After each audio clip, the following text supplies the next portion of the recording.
bersama Yesus, lakukan perkara besar bersama Yesus.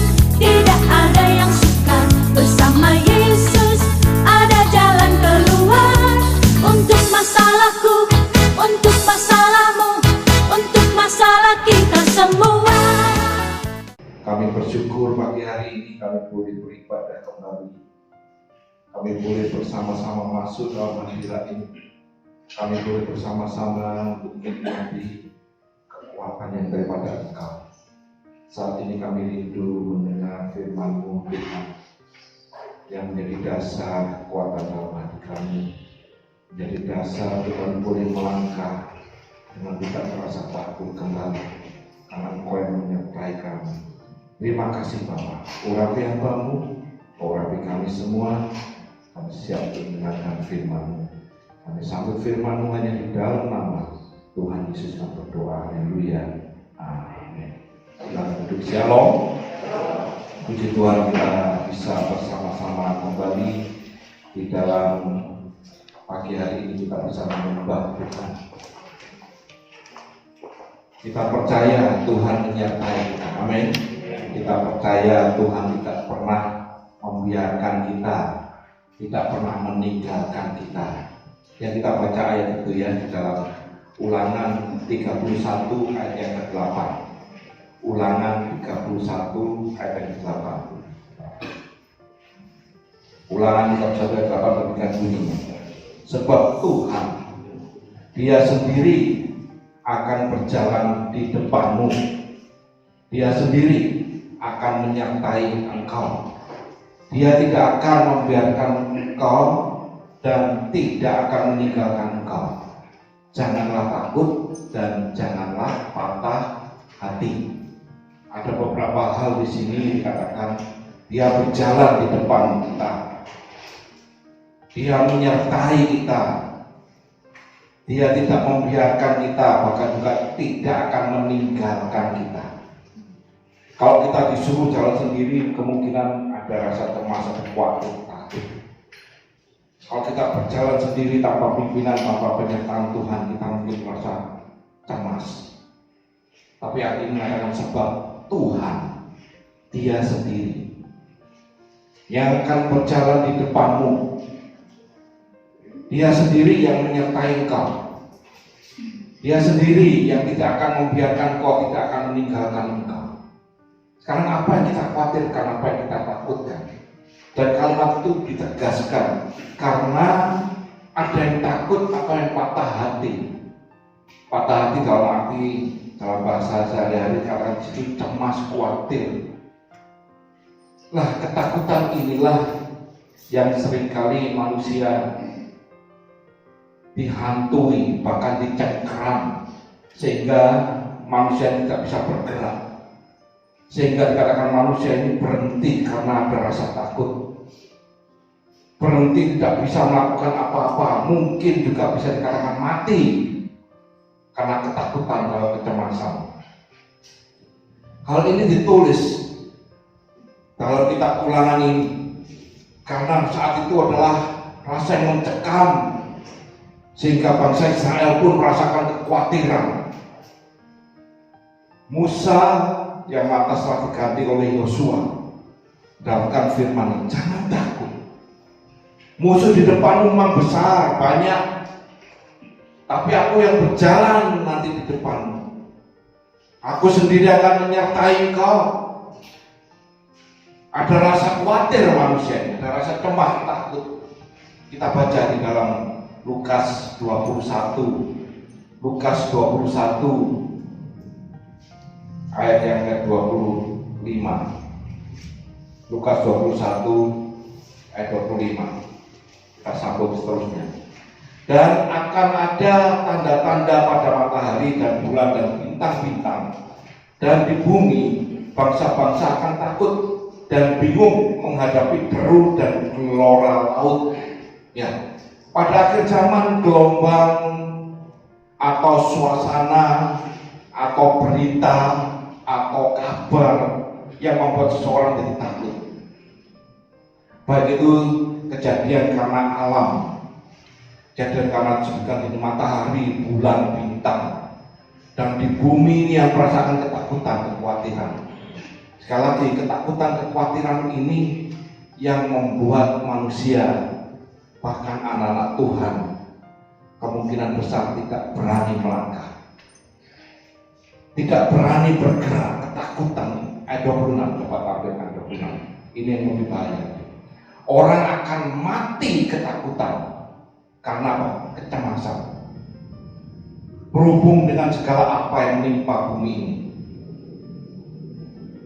Berarti ada ketakutan yang benar-benar membuat seseorang itu khawatir, yang cemas, dikatakan akan mati. Dalam hal ini boleh dikatakan mati secara jasmani, mati dikatakan, tapi juga katakan kau akan mengalami hal yang miserable. Mati dalam segala hal, kau tak berani melangkah, kau tak berani bertindak, kau tidak berani melakukan segala sesuatu karena ada sesuatu yang mencemaskan. Padahal kita baca Ulangan, dikatakan, aku yang menyertaimu, aku yang berjalan di depanmu. Sekali lagi, ketakutan inilah yang membuat seseorang menjadi tawar hati, patah hati, sehingga dikatakan mati. Kalau kita menghadapi situasi saat ini, corona ini, orang mending memang harus berjaga-jaga, harus bijaksana, ya. Tapi ketakutan ini membuat mereka tidak bisa bergerak. WHO sudah mencanangkan bahwa virus corona tidak akan hilang. Virus corona ini akan tetap ada, seperti virus flu, demam, tidak akan hilang. Tapi kita sendiri yang harus bijaksana. Kita harus sendiri yang harus berjaga-jaga, tapi tidak takut. Karena ketakutan yang menimbulkan kecemasan ini yang membuat seseorang mati. Tidak bisa bergerak, tidak bisa melangkah, tidak berani melakukan segala sesuatu. Saya terkadang heran, ya mereka memang berjaga-jaga, tapi berjaga-jaga yang berlebihan tidak mengandalkan kekuatan Tuhan. Saya nggak mau menuduh mereka, tapi kita melihat kenyataan dalam sehari-hari. Kalau mereka datang ke gereja takut, tapi kalau kerja nggak takut. Berapa banyak dari mereka yang merasakan, wah di gereja ada corona, tuduhan yang tak benar. Tapi kalau di kerjaan mereka berani menghadapi semua manusia, bermacam-macam karakternya, bermacam-macam latar belakangnya yang tidak tahu, tapi mereka berani pergi ke mall, pergi ke pasar, ya mereka berani. Nah, ketakutan ini dikatakan dalam firman Tuhan yang membuat seseorang akan mati dalam kecemasan. Ketakutan ini yang memang iblis sengaja untuk menebarkan hal-hal ketakutan, mencemaskan, sehingga iblis ini selalu akan menuduh seseorang sehingga mereka tidak berani untuk melangkah. Sekali lagi, kita nggak sembrono. Kita harus bijaksana menghadapi masalah seperti saat ini. Bila perlu cuci tangan, pakai sanitizer, pakai masker, harus pakai masker, pakai apa? Ini mic, harus pakai tudung ini, harus. Tapi nggak takut, saudara. Sekali lagi, ketakutan ini, mencemaskan ini, yang membuat seorang tidak bisa bergerak. Ada beberapa gejala seseorang yang ketakutan. Dari gejala-gejala yang paling rendah yang bisa diatasi semuanya sampai yang tingkatan paling tinggi.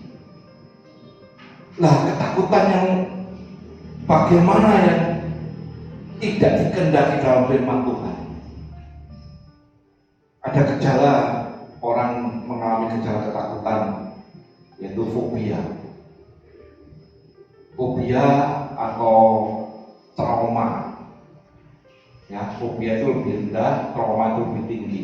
Tapi semuanya ini tidak yang dimaksudkan dalam firman. Fobia ketakutan juga. Trauma juga ketakutan juga.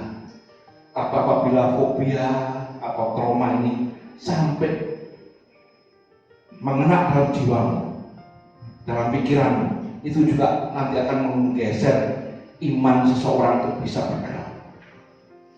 Kalau fobia itu dalam tingkat yang rendah, fobia terhadap ketinggian itu fobia, ya. Orang takut berada dalam ketinggian. Istilahnya bahasa Jawa apa? Berdinding gitu ya. Wah, merinding nggak ke bawah. Atau fobia terhadap binatang-binatang. Fobia terhadap enggak kecoa itu fobia. Woi, saking jerit-jerit enggak teriak itu fobia. Bukan itu yang dimaksud dalam firman Tuhan. Fobia terhadap apa nanti? Ya, ketakutan. Tapi bukan hal-hal tersebut yang bisa menghambat seseorang untuk bisa lebih dekat sama Tuhan. Tapi firman Tuhan dalam Lukas ini katakan ada orang yang ketakutan sehingga mati dalam kecemasan mereka. Ketakutan yang model gimana? Atau mungkin nanti saya katakan trauma, stres. Itu juga merupakan ketakutan karena mengalami kejadian yang terjadi saat itu sehingga seseorang mengalami stres sehingga mereka juga bisa terjadi tidak berani melangkah karena terlalu mengingat hal-hal tersebut. Contoh trauma atau stres. Apabila seseorang naik kendaraan bersama-sama temannya terus kecelakaan jebret, terus temannya mati di sebelahnya. Oh, ini trauma. Maka orang tersebut kemungkinan besar tidak mau dan tidak berani naik kendaraan lagi karena trauma. Atau dari kecil terjadi permisi bicara, pelecehan seksual, itu trauma. Maka mereka akan sukar untuk mencari tempat hidup di kemudian hari karena trauma itu. Nah, ketakutan yang bagaimana yang di dalam firman Tuhan yang membuat seseorang ini menjadi khawatir dan tidak mau melangkah. Itu ketakutan, kecemasan yang bersifat umum yang nantinya akan mempengaruhi jiwa seseorang. Saya kasih contoh paling gampang. Apabila seseorang hatinya berdebar-debar, saudara akan berpikir apa? Jantung atau utangnya Tapi ketakutan yang dimaksudkan dalam firman Tuhan, ketakutan sesuatu yang iblis tuduhkan kepada manusia sehingga manusia ini tidak berani bergerak. Sehingga manusia ini merasa bahwa dirinya ini kemungkinan besar dia akan mengatakan, aku nggak bisa, aku nggak mampu. Itu dituduhkan oleh iblis.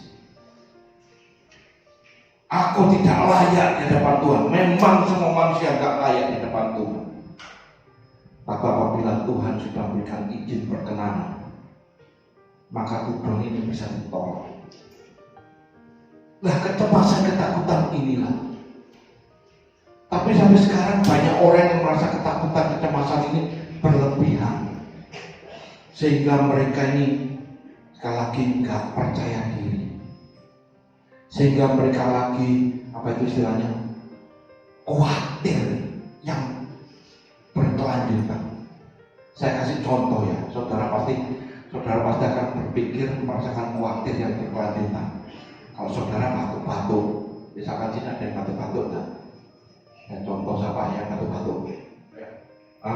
Pak Edi misalkan ya, Pak Edi. Tapi jangan dimasukkan nanti ya, tapi masukkan nanti itu firman tadi itu, ya. Misalkan batuk-batuk ya, terus saya ngomong, Pak Edi hati ya, ini gejala corona ini. Misalkan itu ya, jangan dimasukkan nanti ya, masukkan nanti yang ulangan tadi. Misalkan batuk-batuk, wah ini corona. Sampai di rumah dalam perjalanan pikirannya apa? Kalau batuk sedikit apa? Corona. Waduh dong, sesek. Langsung saya nuduh aja, sakit jantung. Kira-kira apa dalam hati saudara? Masuk angin sedikit, sakit jantung. Sekali lagi harus hati-hati ya, bijaksana. Tidak merasa ketakutan yang mencemaskan sehingga seorang itu bisa mati, tidak bisa bergerak sama sekali.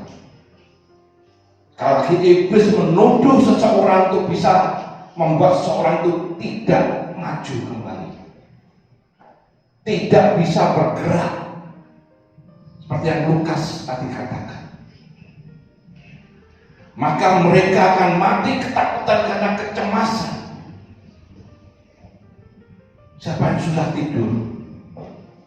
Nah, ketika dituduh, maka pikiran kita akan melayang-layang terus kepada dari yang fobia, dari yang trauma, stres, lantas kemudian berkelanjut sampai ketakutan, kecemasan yang tidak diinginkan sesuai firman Tuhan. Sekali lagi, virus corona tidak akan hilang. Saudara tunggu sampai 10 tahun ke depan belum hilang, tidak hilang, masih ada. Virus flu itu sudah terjadi tahun berapa? Berapa puluh tahun yang lalu sudah ada. Pada saat itu kejadian sampai mati jutaan virus flu. Tapi sekarang saudara menghadapi virus flu seperti apa? Biasa. Virus corona juga sama, yang tidak akan hilang. Tapi kita menghadapi saat ini kalau ketakutan yang berlebihan. Tapi kita harus berjaga-jaga, bijaksana. Tuhan sendiri mengatakan, aku yang berjalan di depanmu. Iblis berusaha untuk menuduh seseorang, mencoba memperdengarkan suara-suara berita-berita yang membuat orang-orang ini merasa cemas dan takut. Yang kedua, iblis berusaha menarik komunitas orang-orang yang percaya. Komunitas kita biasanya bisa bercanda ria. Komunitas kita biasanya bisa bersendagurau. Komunitas kita biasanya bisa berbagi firman. Komunitas kita biasanya bisa beribadah bersama-sama. Maka iblis berusaha mencerai-beraikan domba-domba, supaya mereka dicekam dengan rasa ketakutan, dicekam dengan rasa yang sangat ngeri, mencemaskan, sehingga mereka bisa mati dalam ketakutan mereka. Sekali lagi, kita harus bijaksana, ya, tidak merasa takut. Masalah boleh ada, tapi ketakutan tidak boleh mengikat pada kita. Hal ini terjadi pada saat ketika ada contoh dalam Alkitab, Goliat yang menantang bangsa Israel. Goliat menyerukan suara, memperdengarkan suara dengan tuduhan-tuduhan bahwa engkau tidak bisa, engkau tidak mampu, engkau tidak akan menang melawan saya. Wah, ini terjadi. Tadi di dalam ayat yang ke-28 Lukas, kita baca ayat 28, ayat 26, orang akan mati ketakutan karena kecemasan. Tapi ayat 28, apabila semuanya itu mulai terjadi, bangkitlah dan angkatlah mukamu, sebab penyelamatanmu sudah dekat. Kita ulangi dalam ulangan. Aku berjalan di depanmu, aku menyertai engkau, aku tidak membiarkan engkau, aku tidak meninggalkan engkau. Maka sekarang bangkitlah dan angkatlah mukamu. Bukan berarti lantas kita hidup sembrono, bukan. Kita berani menghadapi masalah, masalah tidak akan hilang. Persoalan yang kita hadapi tidak akan hilang, akan tetap ada. Tapi apabila kita berjalan bersama dengan Tuhan, penyertaannya, perlindungannya membuat kita menang. Amin. Coba kita baca di dalam Mazmur. Mazmur 34 ayat 8. Mazmur 34 ayat yang ke-8. Katakan demikian. Malaikat Tuhan berkemah di sekeliling orang-orang yang takut akan Dia, lalu meluputkan mereka. Wah, tadi dikatakan dalam ulangan, Tuhan yang berjalan sendiri menyertai. Maka sini juga malaikat Tuhan yang berkemah sekeliling orang-orang yang percaya. Daud merasakan hal ini. Maka ketika Goliat sang raksasa ini menantang bangsa Israel beserta dengan Raja Saul saat itu, maka mereka buat ciut hati, mereka dibuat ketakutan, dibuat cemas, dibuat patah hati. Maka mereka tidak berani bergerak, tidak bisa melangkah, tidak berani maju. Kita perhatikan, kita baca di dalam di mana iblis mulai membuat mereka tercekam dengan melalui suara dan Goliat. 1 Samuel 17 ayat yang 11. Coba tampilkan 1 Samuel 17 ayat yang 11. Ketika Saul dan segenap orang Israel mendengar perkataan orang Filistin itu, Goliat ini, maka cemaslah hati mereka dan sangat takut. Iblis membuat suara yang menakutkan. Goliat juga sama, membuat suara berkoar-koar supaya bangsa Israel bahkan Raja Saul cemas dan sangat ketakutan. Wah, mereka tidak bisa bergerak, mereka tidak berani bergerak, mereka tidak berani maju. Tapi ketika kita baca Lukas 21:28, bangkit dan angkatlah wajah. Daud mengalami hal demikian. Di Perjanjian Baru juga dikatakan Roma 8 ayat 15. Coba tampilkan. Dan nanti 2 Timotius 1 ayat 7. Roma 8 ayat 15. Dikatakan demikian. Sebab kamu tidak menerima roh apa? Perbudakan. Saya perlu sampai sini. Kita bandingkan dengan 2 Timotius 1 ayat yang 7. Sebab Allah memberikan kepada kita bukan roh ketakutan. Dia memberikan roh yang berani untuk menghadapi masalah. Dia memberikan bukan roh yang perbudakan, diperhamba. Iblis seringkali menteror seseorang untuk orang tersebut berada dalam perbudakan, perhambaan, ketakutan, kecemasan. Israel, Raja Saul dibuat sama dengan melalui suara Goliat. Mereka cemas, sangat ketakutan. Maka mereka tidak bisa berbuat apa-apa sekali lagi.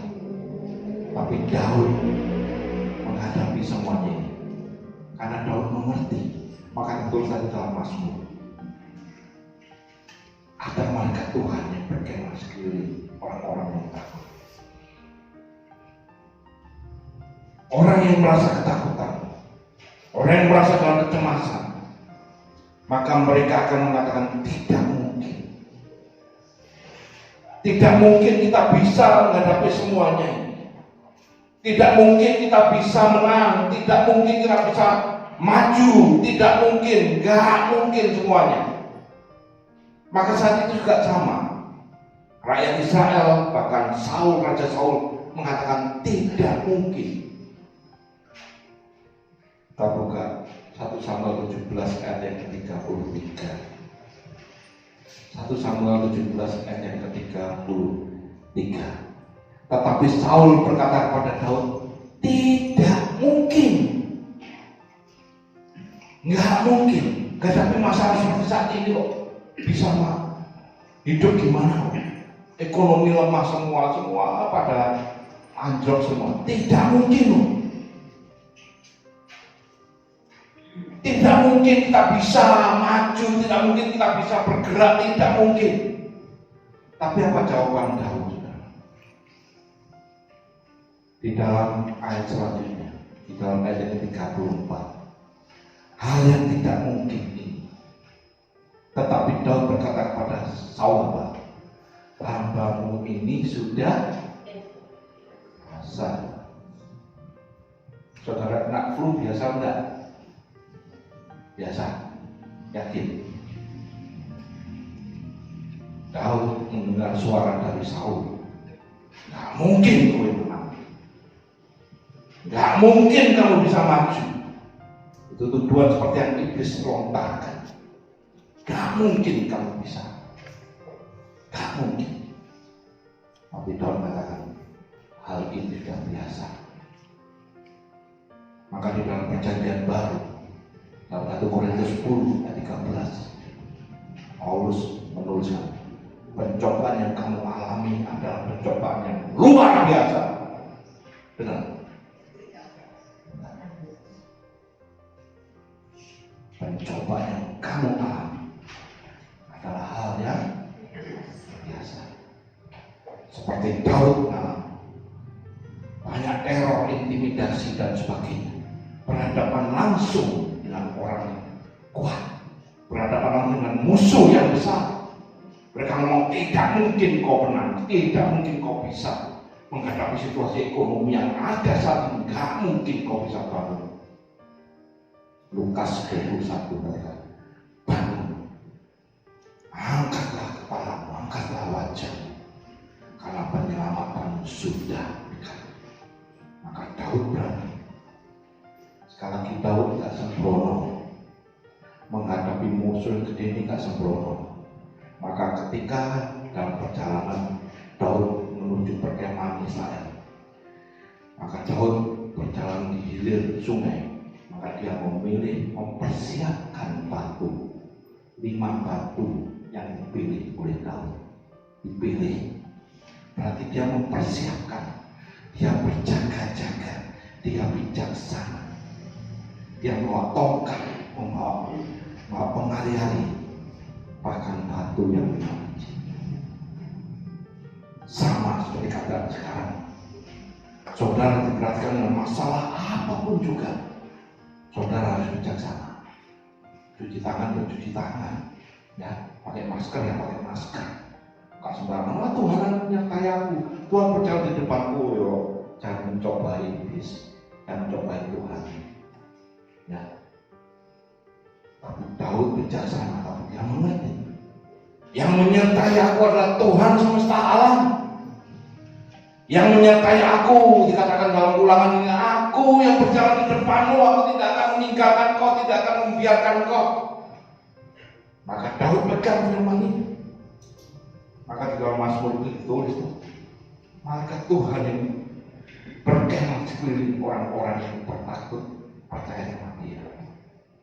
Nah, sekali lagi, iblis atau orang yang merasa ketakutan yang mencemaskan, yang sangat mencemaskan itu tadi, biasanya komisi bicara ya, seperti yang ada dalam contoh ini. Mereka biasanya keluar-keluar, biasanya. Setelah keluar-keluar biasanya takut, sembunyi, biasanya.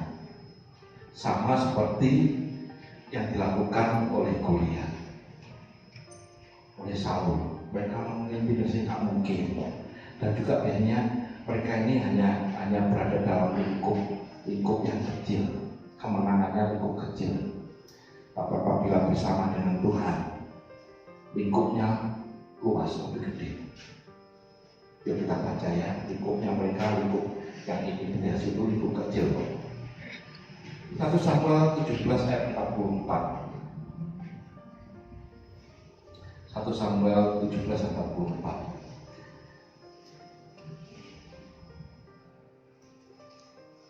Pula orang Filistin itu berkata kepada Daud, hadapilah aku, maka aku akan memberikan dagingmu kepada burung-burung di udara dan kepada binatang di padang.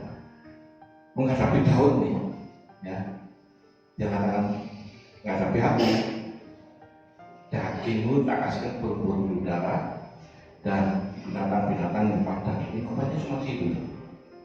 Tapi Daud jawabannya, bila dia beserta dengan Tuhan yang menyertai, kemenangan yang dia capai jauh lebih besar dari yang iblis pikirkan. Ayat 46 terangkan. Ini jawaban Daud.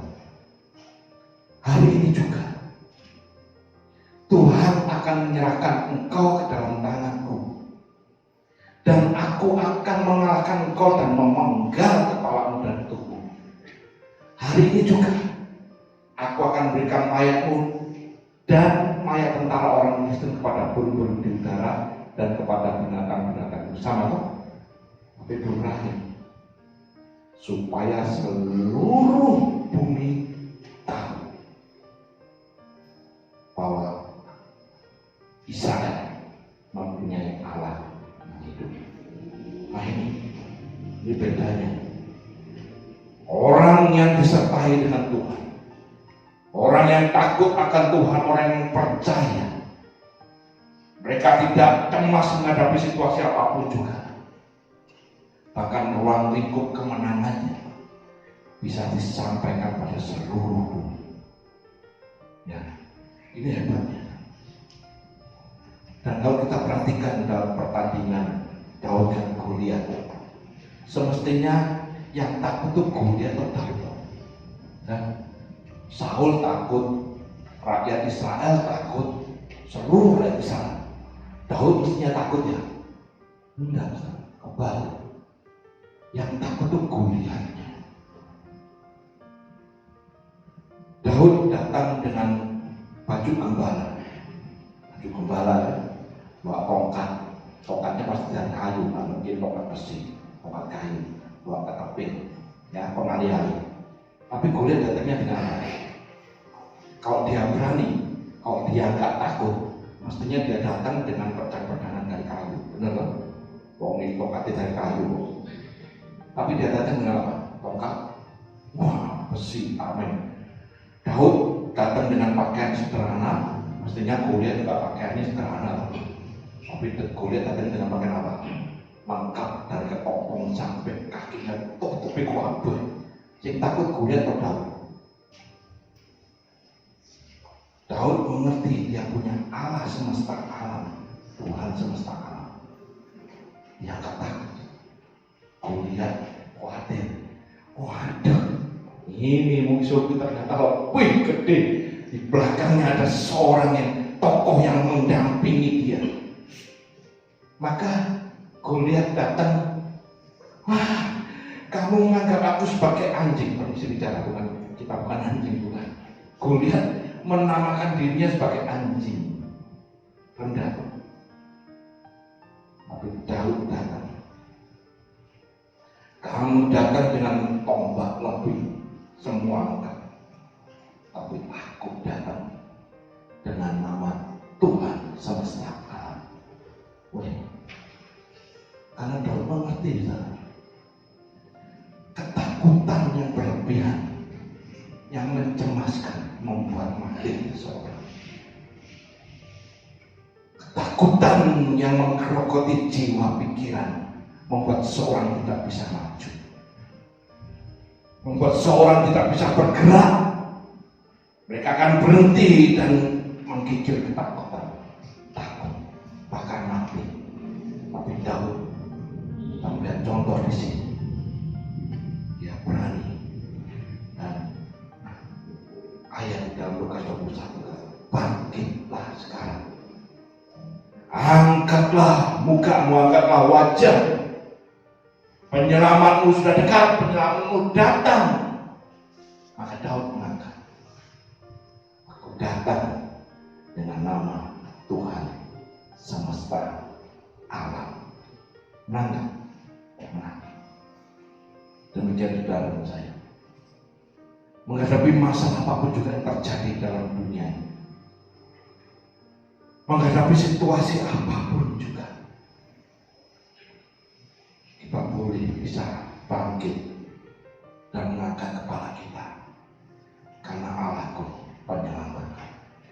Aku nggak takut lagi. Wong ekonomi lagi seret ini loh. Apa bisa loh? Sekali lagi, Mazmur dari Daud ini pengalaman yang dialami. Maka dia berani menuliskan dan dia berani menyaksikan kehidupan. Coba tampilkan Mazmur 111 ayat yang kelima.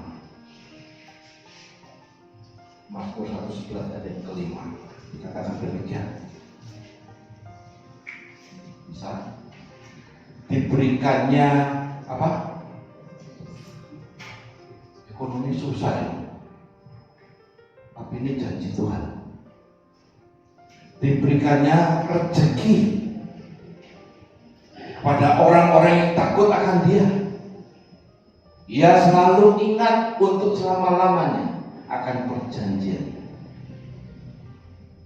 Diberikannya rezeki. Jadi kalau orang merasa khawatir, ekonomi susah, repot ini, percaya, Dia yang ingat untuk selama-lamanya akan perjanjian, maka diberikannya rezeki, diberikan perlindungan, penyertaan. Jadi menghadapi masalah gak usah khawatir. Masalah selalu ada, sekali lagi masalah tidak ada, tapi tergantung kita menghadapinya. Sehingga kita bisa melangkah, sehingga kita bisa bergerak.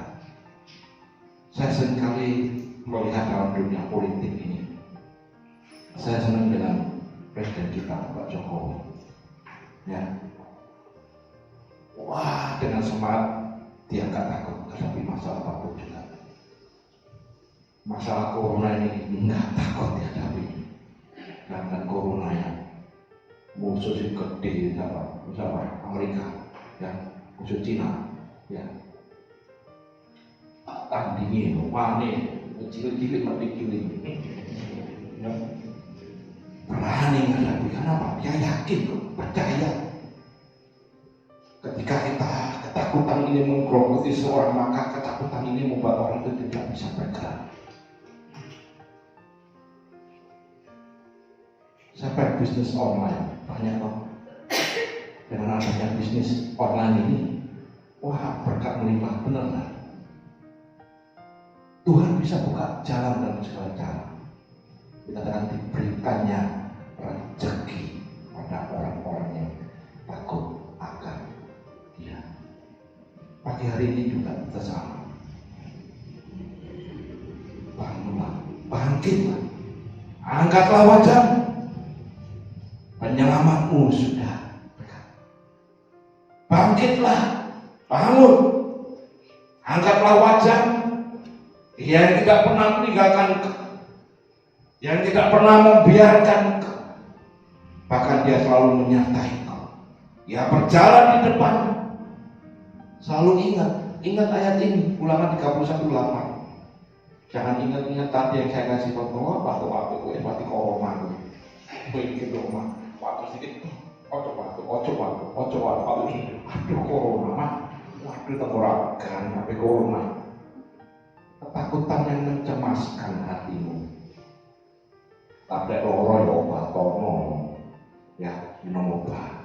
Bijaksana, sekali lagi bijaksana. Contoh yang kita ambil Daud, itu bijaksana.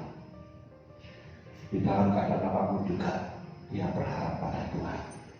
Maka katakan, jiwaku tenanglah. Hai jiwaku, tenanglah. Kau memiliki Allah yang sanggup melakukan segalanya. Apapun juga, rezeki ada dalam tangannya. Kesehatan, kekuatan juga ada dalam tangannya. Amin. Mari kita berdoa. Bapa, terima kasih Tuhan, Kau sungguh baik. Firman-Mu meneguhkan pada kami dan menguatkan pada kami. Kami tidak boleh takut, bahkan sampai cemas. Karena Engkau yang selalu menyertai kami.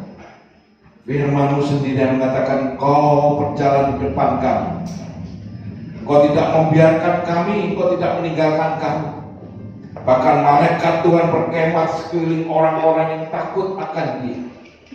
Dan juga berkat-Mu, rezeki yang daripada Engkau, Kau berikan pada setiap orang-orang yang takut kepada Engkau. Ajar kami Tuhan saat ini untuk lebih berharap mengandalkan Engkau. Bukan takut dengan keadaan yang mencekam, tapi mengandalkan Engkau dalam hidup kami. Terima kasih Tuhan. Biarlah firman-Mu ini menjadi rema kekuatan dalam hidup kami. Kami boleh berjalan bersama, kami boleh melangkah bersama. Kami bersyukur untuk semuanya. Terima kasih Bapa untuk firman-Mu pagi hari. Kami boleh dikuatkan kembali, kami tidak boleh takut tapi kami berharap dan mengandalkan Engkau dalam hidup kami. Dan kami boleh melangkah dan kami boleh menang bersama. Terima kasih Bapa, Kau berkati jemaat-Mu.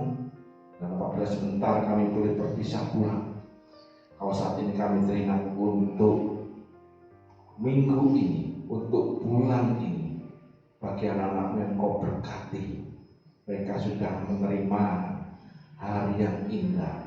Mereka bisa menikmati ulang tahun. Biarlah berkat juga melimpah, baik dalam minggu ini atau dalam bulan ini. Kasih-Mu melingkupi mereka. Tambah-tambahkan berkat-Mu, tambah-tambahkan kesetiaan mereka. Tambah-tambahkan kesehatan buat mereka semua. Terima kasih Bapak. Kau berkati kami juga semua yang hadir pada pagi hari ini. Biarlah kami boleh pulang menerima berkat yang daripada Engkau. Maka saat ini kami mengangkat tangan kami. Kami bersyukur, berserah kepada-Mu, mengandalkan Engkau sebagai Tuhan dan penyelamat kami. Maka Engkau berhutang memberkati kami. Maka sekarang sudah jemaat dikasih Tuhan pulang, dan terimalah berkat, terimalah kasih, sukacita, dan terimalah damai sejahtera daripada Allah Bapa. Di dalam cinta kasih-Nya Tuhan Yesus Kristus, serta dalam persekutuan Roh yang kudus selalu menyertai Engkau, selalu menjaga, melindungi, bahkan memberkati Engkau, mulai saat ini sampai Maranatha Tuhan Yesus datang kedua kalinya.